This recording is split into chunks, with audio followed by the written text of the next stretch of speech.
ಎಲ್ಲ ಕೆಲಸನೂ ಕೇವಲ ಲಾಭಕ್ಕೋಸ್ಕರ ಮಾಡೋಕ್ಕಾಗಲ್ಲ ರಾಜೀವ. ನಾನು ಈ ಕೆಲಸ ಮಾಡ್ತಾ ಇರೋದು ನನ್ನ ಜೀವನನ ಹಾಳು ಮಾಡಿದವ್ರ ಜೀವ ತೆಗಿಯೋಕೆ.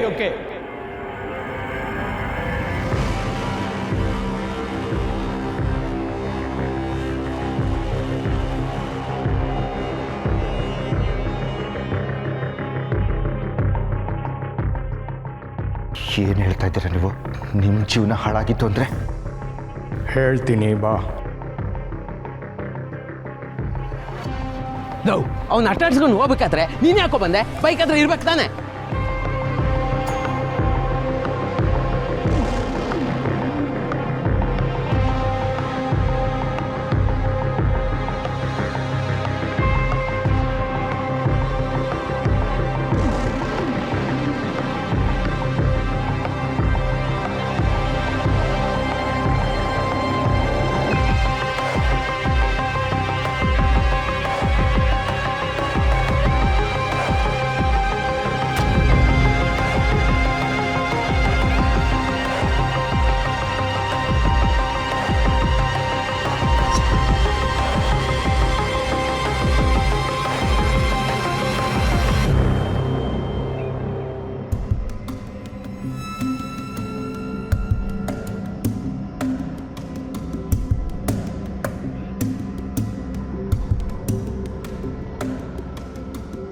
ಏನು ಹಾಗೆ ನೋಡ್ತಾ ಇದೆಯಾ ರಾಜೀವ?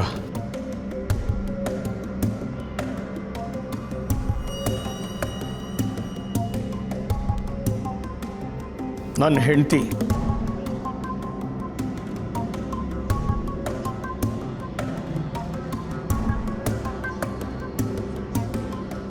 ಇವಳು ಕಡೆಯದಾಗಿ ಮಾತಾಡಿದ್ದು ನಕ್ಕಿದ್ದು ಎಲ್ಲ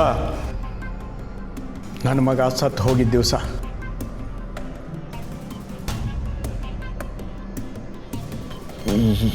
ಏನು? ನಿಮ್ಮ ಮಗ ಸತ್ತು ಹೋದ.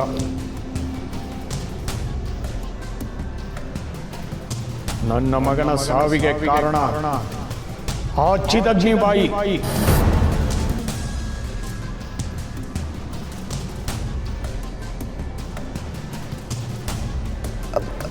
ಆದರೆ ಈಗ ನೀವಿರೋದು ಅವಳ ಹತ್ರನೇ ಅಲ್ವಾ? ಕೆಟ್ಟೋರ್ನ ಸಂಹಾರ ಮಾಡಬೇಕು ಅಂದರೆ ಕೆಟ್ಟೋರ್ ಬೆನ್ನ ಹಿಂದೆನೆ ನಿಂತ್ಕೊಂಡು ಅವರನ್ನು ಸಂಹಾರ ಮಾಡೋ ಶಕ್ತಿ ಇರೋರು ಬೆನ್ನು ತಟ್ಟಬೇಕು. ಇದನ್ನ ಶಕುನಿ ಆ ಕಾಲದಲ್ಲೇ ಮಾಡಿದ್ದಾನೆ. ಚಿದಗ್ನಿ ಬಾಯಿನ ಮಟ್ಟ ಹಾಕೋಕೆ ಶಕ್ತಿ ಇರೋದು ಸತ್ಯನಿಗೆ ಮಾತ್ರ. ಚಿದಗ್ನಿ ಬಾಯಿಂದ ಸತ್ಯನಿಗೂ ಅನ್ಯಾಯ ಆಗಿದೆ. ಅದೇ ನನ್ನ ಪ್ರತೀಕಾರಕ್ಕೆ ಅಸ್ತ್ರ. ಆದರೆ ಆ ಸತ್ಯದಿಂದ ಇದೆಲ್ಲ ಸಾಧ್ಯನಾ? ಅವಳ ತಂದೆ ಸಾವಿನ ಹಿಂದೆ ದೊಡ್ಡ ದೊಡ್ಡ ಕೈಗಳಿದ್ದಾವೆ ರಾಜೀವ. ಆ ಕೈಗಳಿಗೆ ಕಾನೂನನ್ನೇ ಬುಟ್ಟಿಗೆ ಹಾಕ್ಕೊಂಡು ಸರ್ಕಾರನೇ ಅಲ್ಲಾಡಿಸುವಂಥ ಶಕ್ತಿ ಇದೆ ರಾಜೀವ. ಇವತ್ತಲ್ಲ ನಾಳೆ ಇಂಥ ದುಷ್ಟಶಕ್ತಿಗಳನ್ನ ಮಟ್ಟ ಹಾಕುವಂಥ ಶಕ್ತಿ ಹುಟ್ಟು ಬರುತ್ತೆ ಅಂತ ಇಷ್ಟು ವರ್ಷಗಳಿಂದ ಕಾಯ್ತಾ ಇದ್ದೆ. ಆದರೆ ಆ ಶಕ್ತಿ ಇವರಿಂದನೇ ಸತ್ತಿರೋ ಆ ಗ್ಯಾರೇಜ್ ಕೃಷ್ಣನ ಮಗಳೇ ಆಗ್ತಾಳೆ ಅಂತ ನಾನು ಕನಸು ಮನಸ್ಸಲ್ಲೂ ಎಣಿಸಿರ್ಲಿಲ್ಲ. ಸತ್ಯನ ಮೊದಲನೇ ಸಲ ನೋಡಿದಾಗಲೇ ಇವ್ರನ್ನ ಸುಟ್ಟು ಹಾಕೋ ಕಿಡಿ ಅವಳಲ್ಲಿದೆ ಅಂತ ಅನ್ನಿಸ್ತು. ಸತ್ಯ ಯಾವತ್ತು ಚಿದಗ್ನಿ ಬಾಯಿ ಮನೆಗೆ ಬಂದು ಅವಳ ಎದುರಿಗೆ ನಿಂತು ಅವಳಿಗೆ ಸವಾಲು ಹಾಕಿದ್ಲೋ, ಮೊದಲನೇ ಸಾರಿ ಚಿದಗ್ನಿ ಬಾಯಿ ಕಣ್ಣಲ್ಲಿ ಭಯ ನೋಡಿದೆ.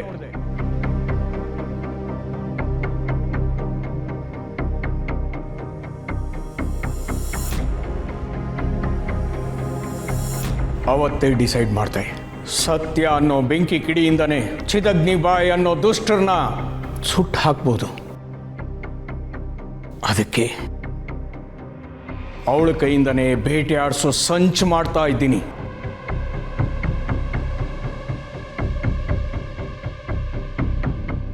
ಇದೆಲ್ಲ ಅಷ್ಟು ಸುಲಭದ ಮಾತಲ್ಲ ಅನ್ಸುತ್ತೆ ಅಂಕಲ್. ನನಗೆ ಗೊತ್ತು ಇದು ಸುಲಭ ಅಲ್ಲ ಅಂತ.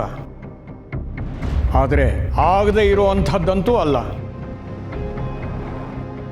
ನಾನು ಸಾಕಿರೋ ಹುಡುಗ ಅನ್ನೋ ನಂಬಿಕೆ ಮೇಲೆ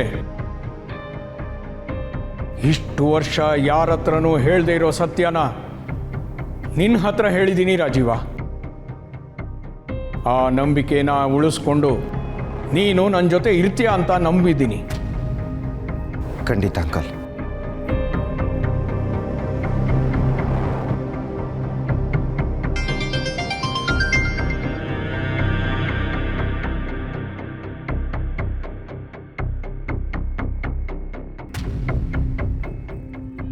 ಹಾಂ ಮೇಡಮ್.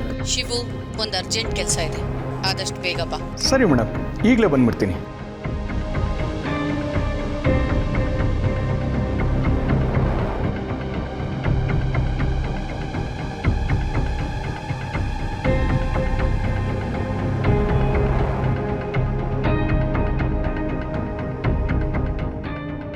ಬರ್ತೀನಿ.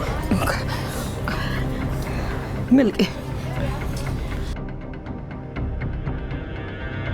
ಇಲ್ಲಮ್ಮ, ಯಾವುದೇ ಕಾರಣಕ್ಕೂ ಈ ವಿಷಯ ನನ್ನ ಮೊಮ್ಮಗಳಿಗೆ ಗೊತ್ತಾಗಬಾರ್ದು. ಅಯ್ಯೋ, ಈ ವಿಚಾರ ನಿಮ್ಮ ಮೊಮ್ಮಗಳು ಗೊತ್ತಾಗೋದ್ರೆ ಮುಂದೆ ನಡೆಯೋ ಅನಾಹುತನ ತಡೆಯೋಕ್ಕಾಗ್ತದಕ್ಕ?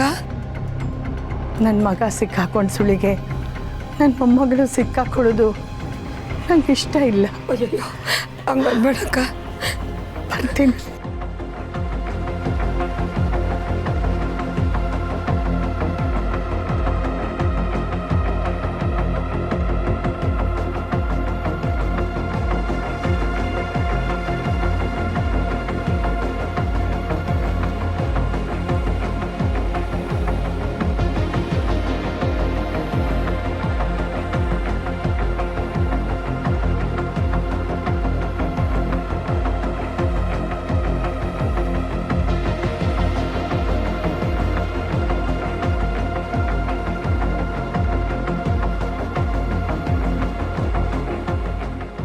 ಅಲೋ, ಅಯ್ಯೋ, ನಾನು ನೀಲಮ್ಮ ಮಾತಾಡ್ತಾ ಇರೋದು. ಅದು ಎಷ್ಟೋ ವರ್ಷದ ಮೇಲೆ ಗಿರಿಜಕ್ಕ ತನ್ನ ಮಗನ ಸಾವಿನ ಸುದ್ದಿ ವಿಚಾರಿಸೋಕ್ಕೆ ಅಂತ ಬಂದಿದ್ಲು. ನಾಗೇಶನ ಸದ್ಯ ಬೆಂಗಳೂರು ಕಡೆ ಬರಬೇಡ ಅಂತ ಹೇಳ್ಬಿಡಿ. ಆರತಿ ಮಾಡಿ ಬರ್ತವಳೆ ನಮ್ಮ ಸತ್ಯ.